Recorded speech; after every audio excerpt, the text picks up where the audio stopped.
Hi, everyone. This is Make Business Better. I'm Zach Seward, the co-founder and CEO of Quartz. Every Tuesday at 11 a.m. Eastern Time, we've been talking with business leaders who are trying to make one small but important slice of business better in their own work and are willing to come on and share tips with all of us so that we might apply those tips in our own work and lives. Today's episode is going to focus on building more diverse and inclusive workplace cultures. And specifically, I want to talk about DEI initiatives that actually work. And for that, we've got the perfect guest, Melissa Thomas Hunt. She's the global head of diversity and belonging at Airbnb. Melissa joined Airbnb in 2019 and leads the company's global internal diversity, inclusion, equity, and belonging programs. And before that, had a long career working on similar themes in academia. Melissa, welcome. It's absolutely my pleasure to be with you, Zach. The pleasure is all ours. For the show, while we've been in the midst of a pandemic, hopefully not for much longer, we'll see. We've been starting off just by asking folks who are working from home to share a bit about the environment they find themselves in. I feel like it's this rare opportunity to have a peek inside our personal lives while we're at work. So if you wouldn't mind, where you dialing in from, so to speak, and tell us something about absolutely. The space. I'm dialing in from Charlottesville, Virginia, and if I were to, I would be embarrassed to show you the space. I'm not at a desk. I'm at my dining room table with a lot of. You've done a very good job concealing that, I should say.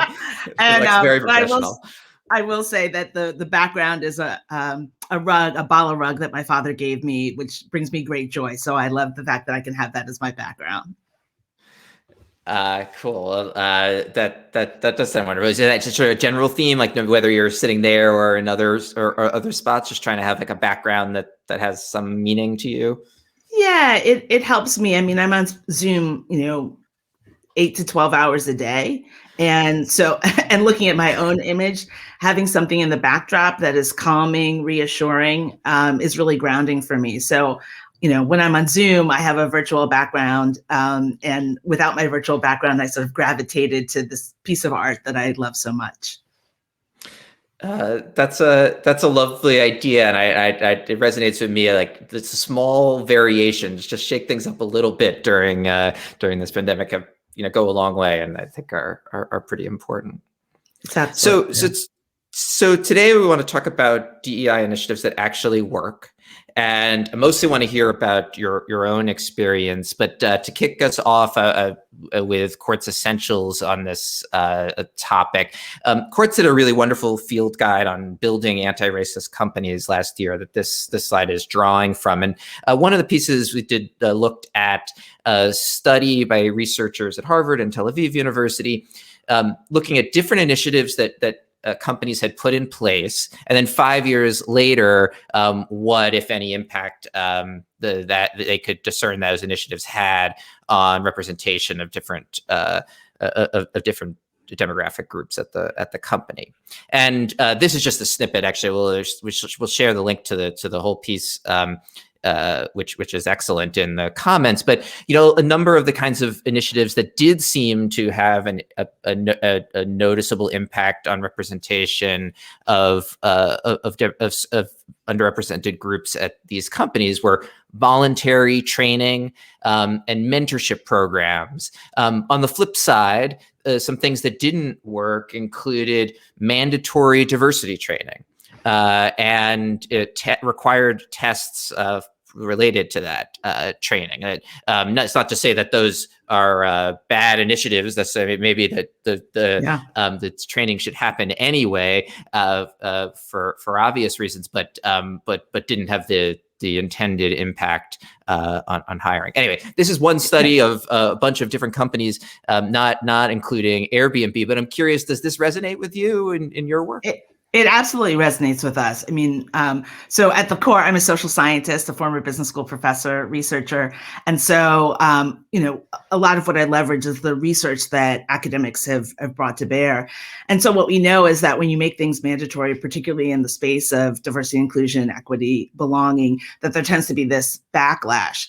But at the same time, you want to communicate that this is fundamental, that the company's values are aligned with it. And so I like to talk about, instead of the M word, the mandatory word, creating an expectation of participation. And there are lots of ways that you can do that. Frequently, when the message of inviting individual employees comes from, their skip level, the executive in their organization, they tend to pay attention, and yet you don't see the same backlash because it was an invitation. It wasn't necessarily mandatory. I think, on the mentoring front, it's fantastic. So much of what we learn to do and navigate in an organization is more tacit. And to the extent that we have individuals who are helping us to figure out, where to turn, what's the currency, that can be really important. It is important how you structure those programs. There has to be support for both the mentors as well as for the mentees. And we can talk a little bit more about sponsorship, because sponsorship is one of the initiatives that we've put forth. But those are absolutely really important initiatives. Yeah, well, so why don't we dig into both of those actually one at a time? So I want to come back to mentorship, but let's start with this question of mandatory training, because that seems like a very useful tip. And something I'll admit I struggled with is, we've hosted discussions at Quartz internally. I think I've found that the ones that are smaller and voluntary are better in the sense that like people open up more, have more fruitful discussion. But I worry, I'm sure, like everyone, like, well, if we only leave it to the people who want to show up for a voluntary discussion, we're probably like preaching to the choir a bit and not going to make that kind of progress. That's right.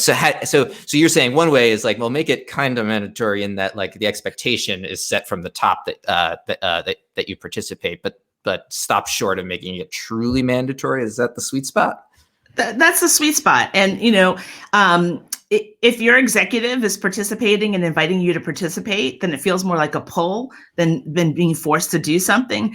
As human beings, we all like to have some control and volition. And so when we're told we have to do something, there's just an immediate backlash. And sometimes it has nothing to do with the content. So that invitation, sometimes it's as simple as the invitation going out and the executive is copied on it. Another way that we're actually approaching it at Airbnb is we're making these into team activities at a time when we're all disconnected, working remote, on Zoom. We're looking for ways to build cohesion in teams, and actually engaging as a team in these types of workshops and learning builds the capability within the team, builds the language, and serves multiple purposes.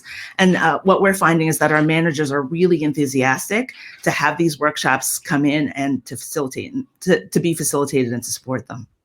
That's interesting. Could you say a little bit more about what those look like? Absolutely. So we have two workshops that we've stood up in the last 12 months, actually more recent than that. So one is on blocking bias. And so what we're doing, we have the opportunity where employees can just sign up on their own. But what we're finding is more impactful is going to leaders and managers. So first starting with the executives, asking them to go through the training with their direct reports, and then having their direct reports go through it. And so it becomes an activity for gathering, exploration, learning more about team members, being in that conversation. And so that we're having great success. The other one that we do in that format is our allyship offering as well. Got it. And within the team helps also, I assume the training in smaller groups is more effective? So smaller groups, it gives more time for the sharing of actual experiences. What we know becomes resonant with individuals is that when you are able to connect with someone's own experience or narrative that might be outside of your own experience, that tends to be sticky. It stays with you. It builds the collective sense of humanity. And you can do more of that when the groups are relatively small. And of course, you can have a larger group and break into breakouts, but then in the share out, you want to create a safe environment. And so the team context where there are existing relationships tends to be pretty powerful. Yeah, that makes a lot of sense. And you called the first training module blocking bias. Is that similar to what I would know is like implicit bias training, or something different?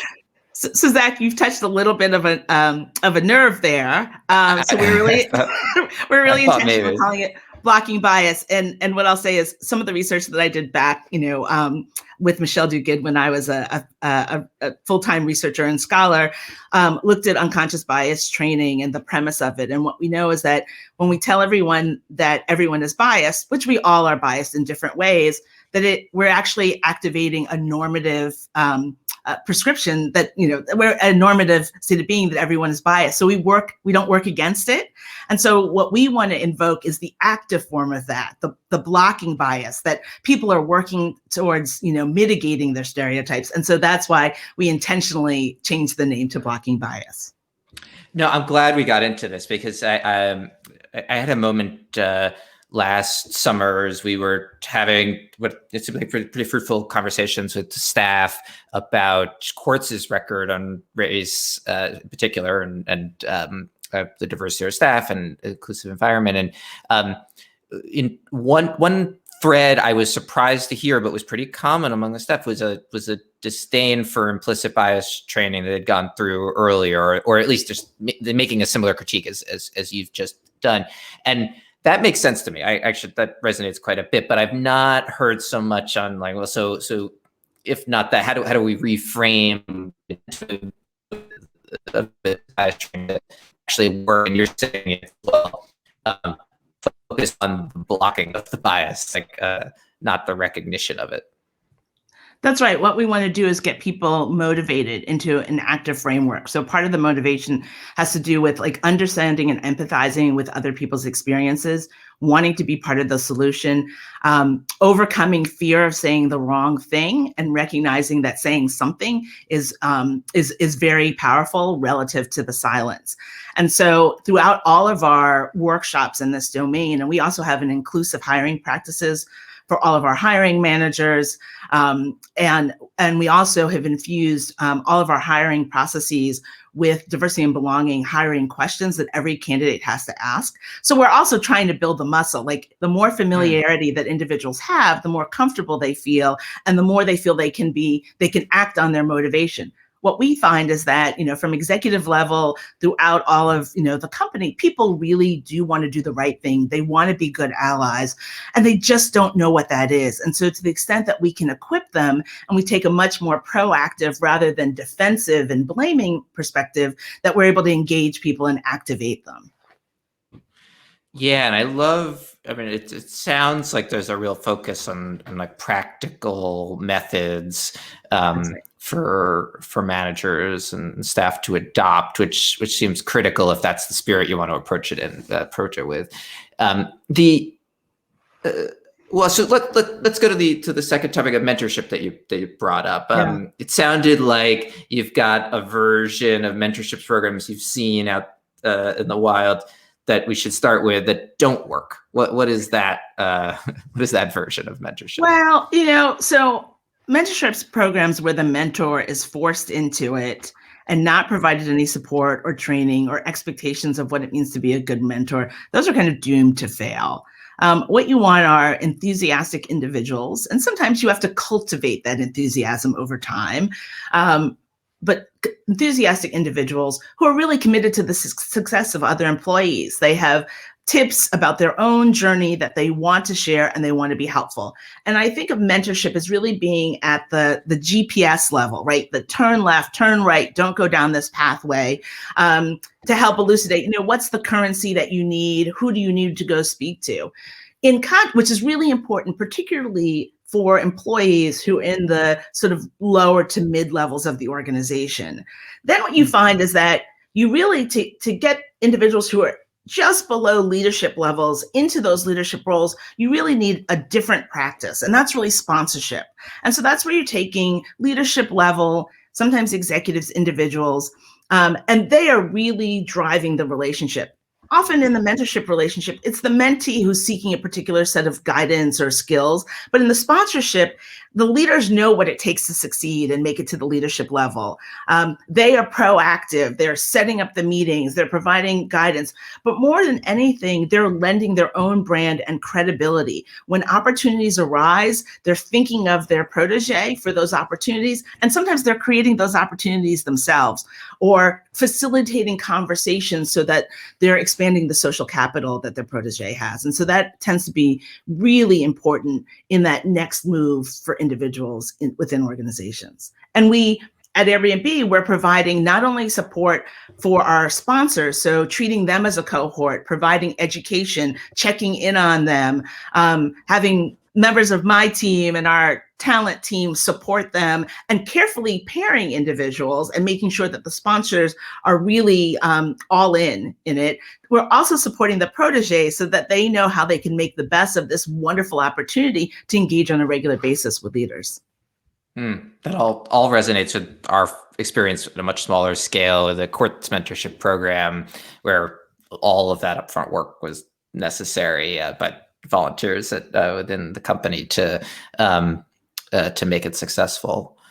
I wanted we dove right into the practicalities of a lot of the work you do, which is great. That's what I wanted to do, but I skipped right past some fundamental questions like your remit, which I think is interesting in case of Airbnb. So, well, first of all, it's just with your title, Global Head of Diversity and Belonging. When you speak of diversity and belonging and a company like Airbnb, which has employees, but also a two-sided marketplace of customers and hosts, what part of that ecosystem are you talking about or involved in? Well, Zach, I tend to expand a little bit into my domain, no matter where, beyond my domain. Yeah, what did it say in your job description in 2019? My formal remit is really focused on employees, and part of the way it was scoped, the reason it was scoped that way is, going back to 2016. The company was made aware that we had challenges on the platform, that there were, anecdotes about differential experience that in particular, our Black guests were having. And there was a lot of time and attention that was spent on that, forming an anti-discrimination product team, coming up with a community commitment and anti-discrimination policy, ultimately, having 1.4 million people leave the platform because they weren't willing to sign that commitment, and working with civil rights partners around the globe. And now Project Lighthouse, which is our own ability to really understand the nuances of where there might be gaps in experience.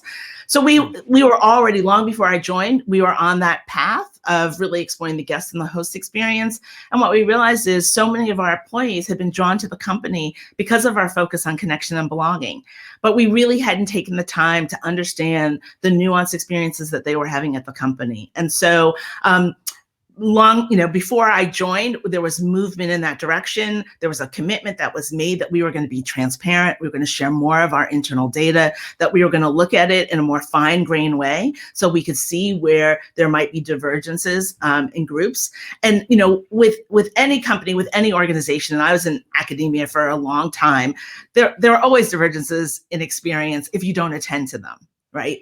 Because people come from different walks of life, they enter the company in different ways. And so understanding that and committing to share that was really important. So I primarily focus on employees, but our employees are also our guests and they're also our hosts. And so it's important that there's consistency between what we're doing on the platform and what we're doing internally. So I'm in lots of conversations about our platform work as it relates, platform work, so that we can make sure that we're consistently approaching it.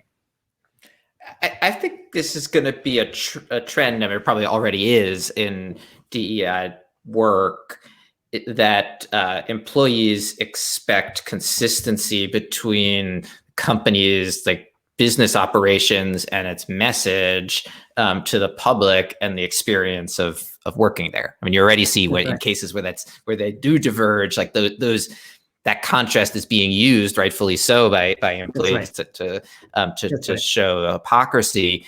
But that's not. I mean, it's fair to say that that's a new lens for DEI, so that it does sort of, it's impossible to separate, as you said, employees are also customers sometimes, and that the whole ecosystem ends up mattering. I think it is a new lens, and I think that even the companies that were in the vanguard, and I would consider Airbnb to be one of those companies, we're operating largely we have our employees, our internal, and then we have our platform, and we care both about this in both domains, but not necessarily recognizing the way in which they feed one another and the importance of that consistency.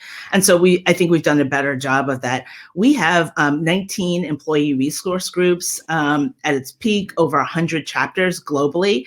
And so we have lots of opportunities to get from our employee base across a whole array of dimensions of identity, the ways in which they think we're doing things well on the platform, the ways we could be better in our communities, engaging an even broader array of hosts, and making sure our guest experience is uniform. And so we're able to get that input and then cascade that to individuals who are safeguarding the platform to make sure that they're seeing the pull through in that. Yeah, makes a lot of sense. All right, that's a helpful context. We zoomed in right away, zoomed back out. Now, maybe zoom in to end. I want to make sure we extract enough good tips from your mind as we can before our time is out.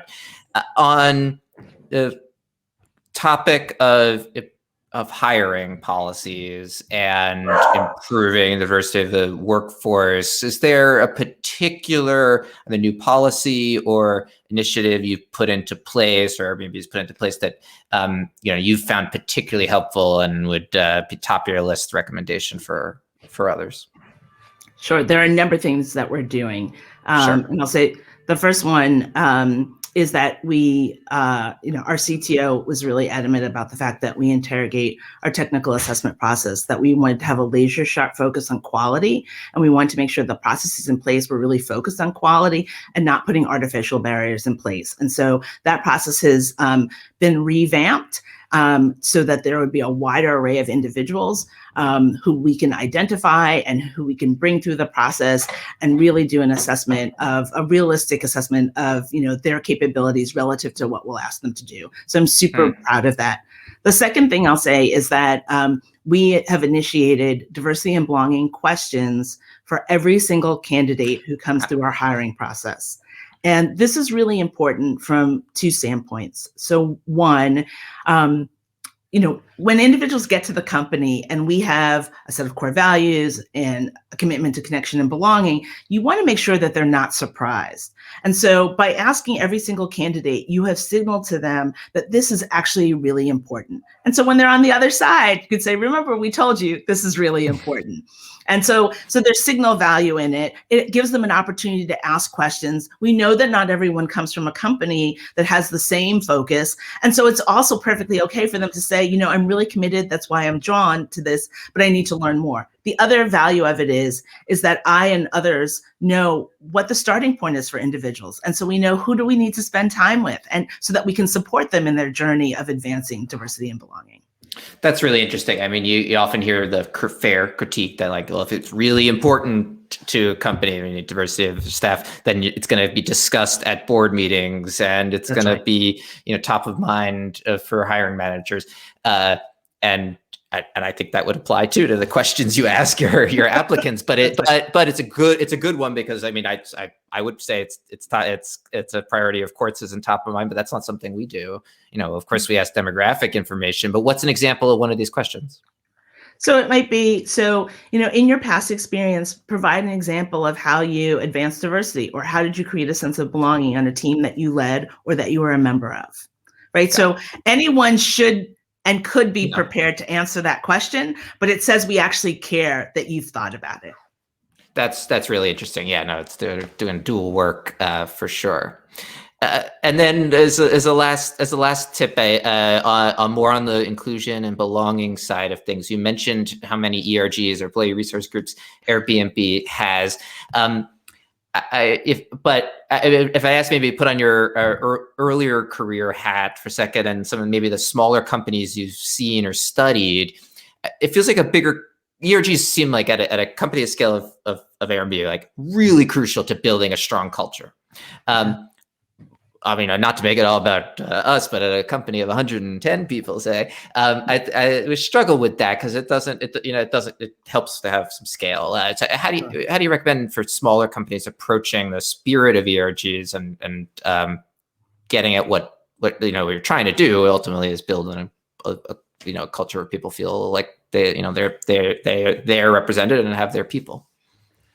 So you want to think about it in terms of the ways in which you can better leverage your employee base to see opportunities that maybe as a company you're not tapped into. And so what is the diversity in the company and how can we tap into that? So it may be that there is, it's not a parents act group, but it's a group of individuals that come together, and it's like voice, unseen voices, for example, and they can give guidance. The second thing is it's a source of support.